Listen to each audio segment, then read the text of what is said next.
Okay అమ్మా. గౌరవనీయులు పెద్దలు former vice president of India, ఇటీవలి పద్మ విభూషణ్ అవార్డు అందుకున్నటువంటి గౌరవనీయులు శ్రీ వెంకయ్య నాయుడు గారు, ఈరోజు సన్మాన గ్రహీత,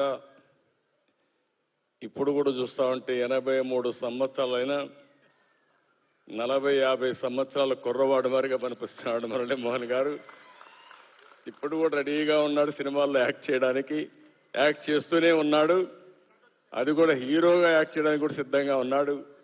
అలాంటి మురళీమోహన్ గారికి గౌరవనీయులు తెలంగాణ అగ్రికల్చర్ కోఆపరేషన్ మంత్రి అయినటువంటి తుమ్మల నాగేశ్వరరావు గారు, గౌరవనీయులు సుజనా చౌదరి గారు, గౌరవనీయులు రఘురామకృష్ణరాజు గారు, నేను అదే వెంకయ్యనాయుడు గారు చెప్తున్నా, ఎక్కువ ఎవరైతే బాధితులుగా ఉంటారో వాళ్ళకి ఎక్కువ స్పందన ఉంటుంది. అలాంటి బాధితుల్లో మొదటి వ్యక్తి రఘురామకృష్ణరాజు గారు, గౌరవనీయులు కామినేని శ్రీనివాస్ గారు, గౌరవనీయులు సీనియర్ ప్రొడ్యూసర్ మురళీమోహన్ గారికి ఫస్ట్ సినిమాలో అవకాశం ఇచ్చినటువంటి అట్లూరి పూర్ణచంద్రరావు గారు, కోటా శ్రీనివాసరావు గారు, ఒకప్పుడు ఎమ్మెల్యేగా మేమందరం కూడా పనిచేశాం.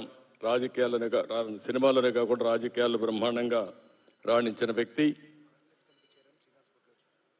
అదే మాదిరిగా ఈ యొక్క ఆర్గనైజేషన్ కమిటీ చైర్మన్ అయినటువంటి పొట్లూరు శ్రీనివాస్ గారు, వేదిక పైన సినిమా రంగంలో ఉన్న ప్రముఖులందరికీ, వేదిక పైన పెద్దలందరికీ, అదే మాదిరిగా ఈరోజు ఇక్కడ పెద్ద ఎత్తున సమావేశమయ్యారు. మళ్ళీ పాత రోజులు ఒకసారి జ్ఞాపకం వస్తున్నాయి. ఈరోజు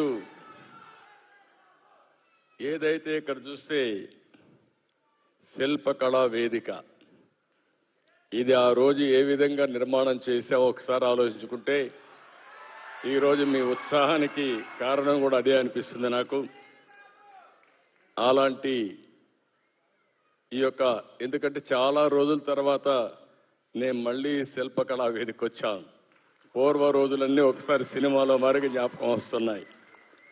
ఏదేమైనా ఈరోజు ఒక్కసారి మురళీమోహన్ గారు 50 ఏళ్ల సినిమా ప్రస్థానంలో ఈరోజు నేను పాల్గొనడం చాలా అదృష్టంగా భావిస్తున్నా.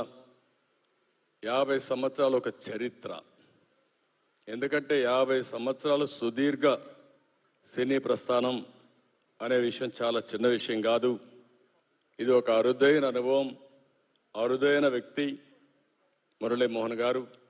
మీ తరపున, తెలుగు ప్రజలందరి తరపున మనస్ఫూర్తిగా అభినందిస్తున్నా.